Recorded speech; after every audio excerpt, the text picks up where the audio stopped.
오늘은 잠언의 마지막 장 31장을 읽는 날입니다. 10절부터 31절까지는 이번 주일에 나누려고 하고요. 오늘은 1절부터 9절까지 르무엘 왕이라는 사람에게 그의 어머니가 훈계한 잠언의 내용을 나눠보도록 하겠습니다.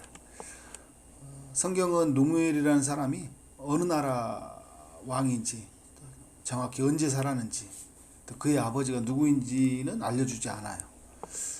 르무엘이라는 이름은 하나님께 속한 자, 하나님을 위하여 바쳐진 자라는 의미인데, 이런 의미를 볼 때 또 이런 이름을 지어준 그 부모는 하나님께 헌신된 사람들이었던 것 같아요.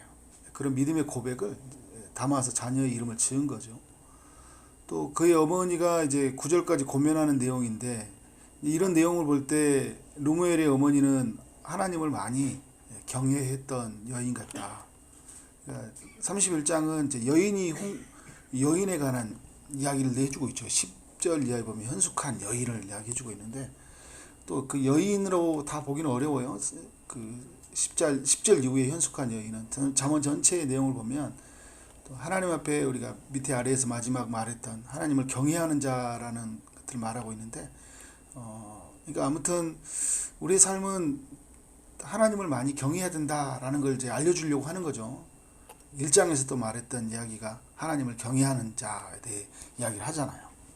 자, 오늘 이 말씀, 르무엘의 어머니가 왕이 된 르무엘을 향해서 왕은 어떻게 살아야 하는지 이제 고면해 주는 내용이거든요. 3절은 이제 왕이 해야 될 첫 번째 이야기라고 할 수 있죠. 내 힘을 여자들에게 쓰지 말며 왕들을 멸망시키는 일을 행하지 말지어다 이야기를 하고 있어요. 여자들에게 힘을 쓰지 말라. 신명기에서도 그 왕이 하지 말아야 될 그 이야기들 할 때 뭐 말을 많이 두지 마라. 타는 말이죠. 말을 많이 두는 거. 그리고 아내를 많이 두지 말고 은금을 많이 쌓지 말라. 이런 말씀을 하고 있어요. 신명기가 말해준 이야기는 하나님을 의지해야 된다는 이야기를 하는 거거든요. 그러니까 아내도 많이 있고 말도 많이 있고 은금도 많이 있다 보면 내게 있는 그 자원을 의지하게 되고요. 그리고 내가 아내를 많이 두게 되면 그거는 이제 그 아내를 통해서 여러 나라와 어떤 정략 관계도 맺고, 또 아이는 또 이후에 그 나라를 보호해주는 자산이 되기도 하는 거잖아요. 그런데 인간은 어떻게 됩니까?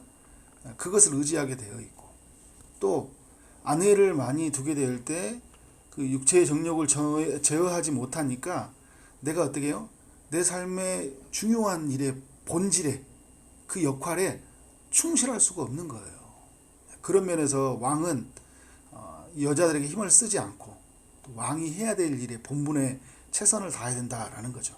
이걸 우리의 삶으로 적용해 본다면 우리가 욕망을 위해 살지 않아야 되겠죠.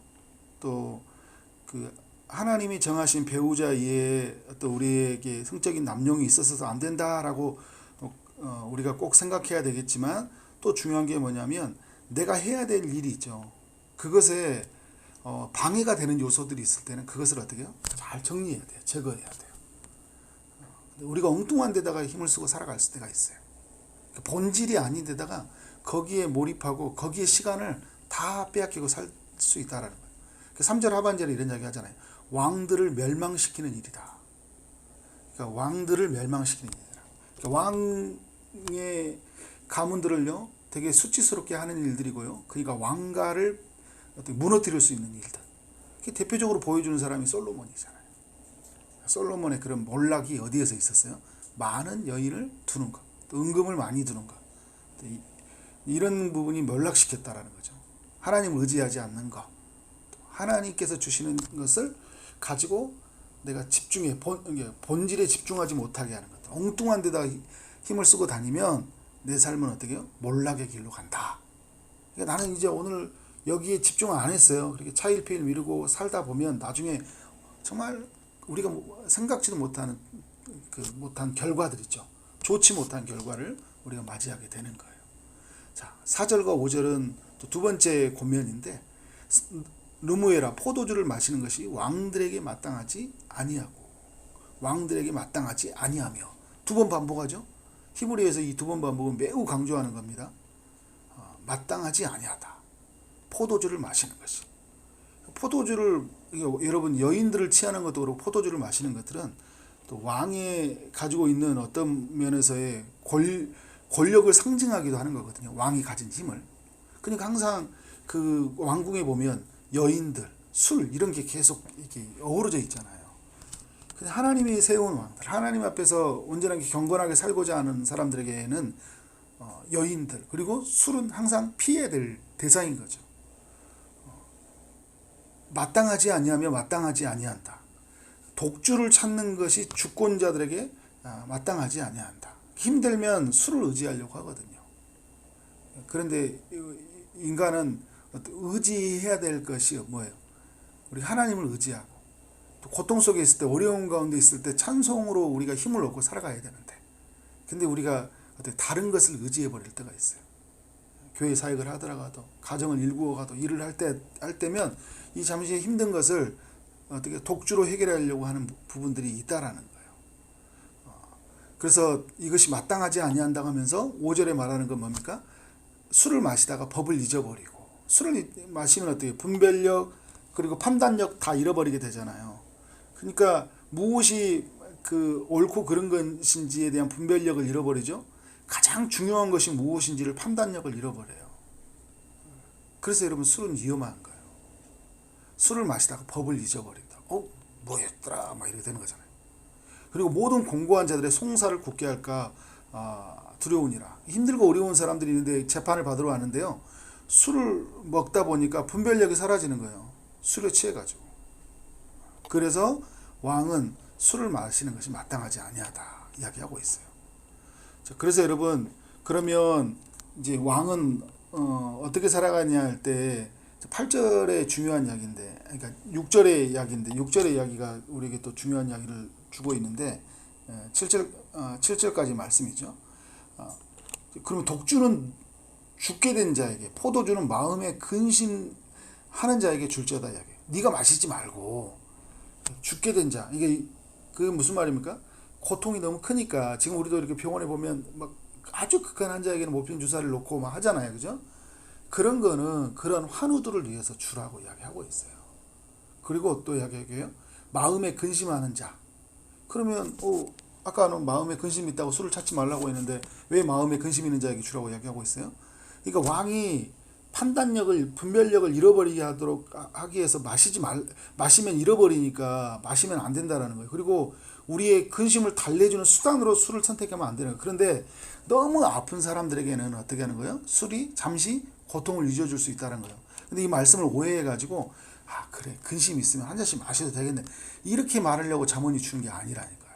이걸 이렇게 해석을 해버리면 성경을 잘못 보고 있는 거예요.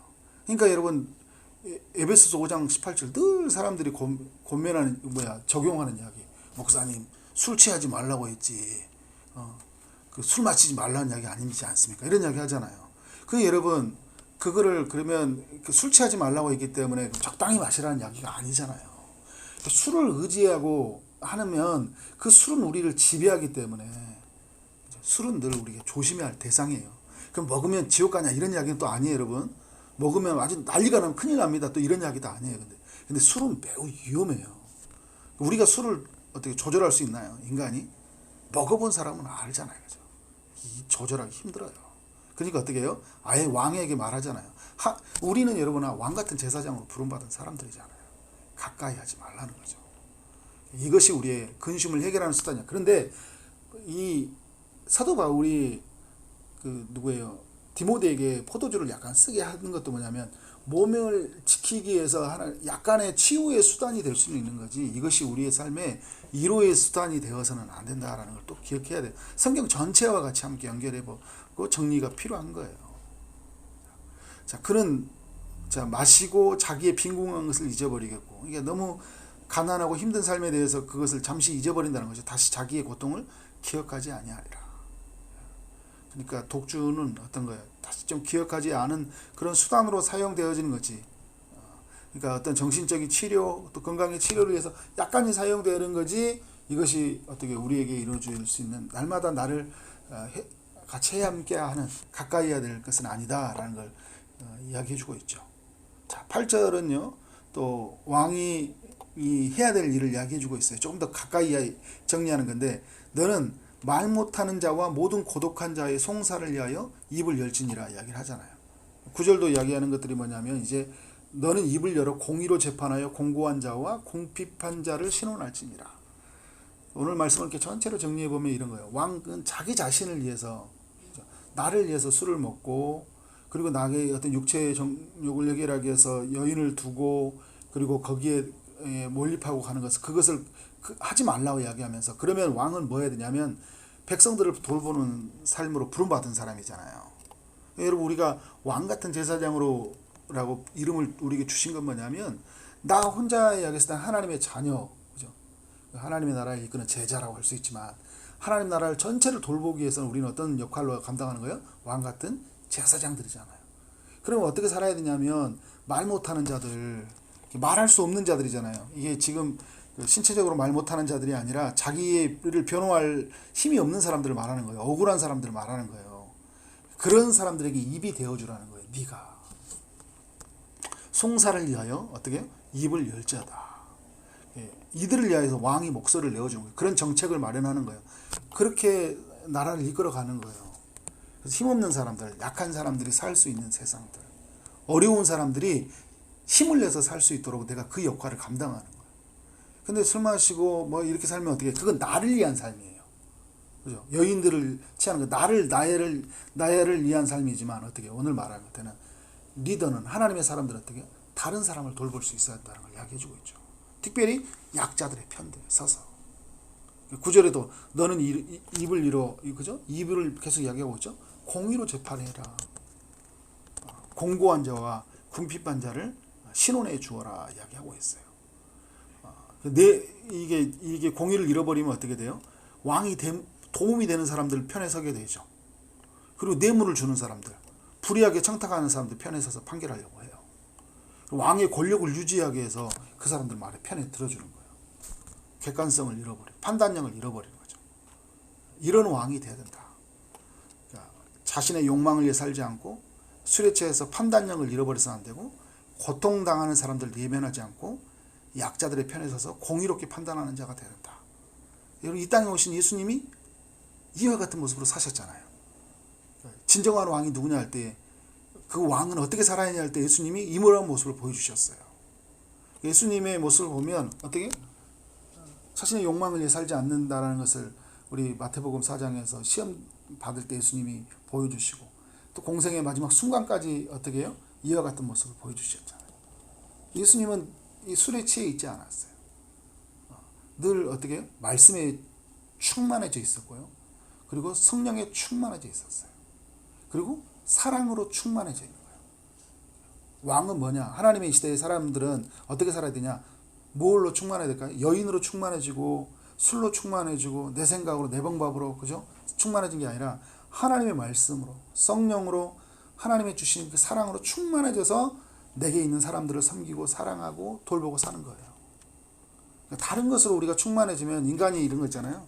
충만해져 있으면 다른 것이 들어올 틈이 없잖아요. 내 육체의 욕망으로 충만해져 있으면 그게 하나님의 성령이 일하실 수 있는 틈과 공간이 없어요. 비워야 되겠죠. 절제해야 되겠죠. 그때 뭐예요? 하나님의 성령이 내 안에서 충만한 거예요. 말씀이 내 안에서 내 삶을 지배해 가는 거예요.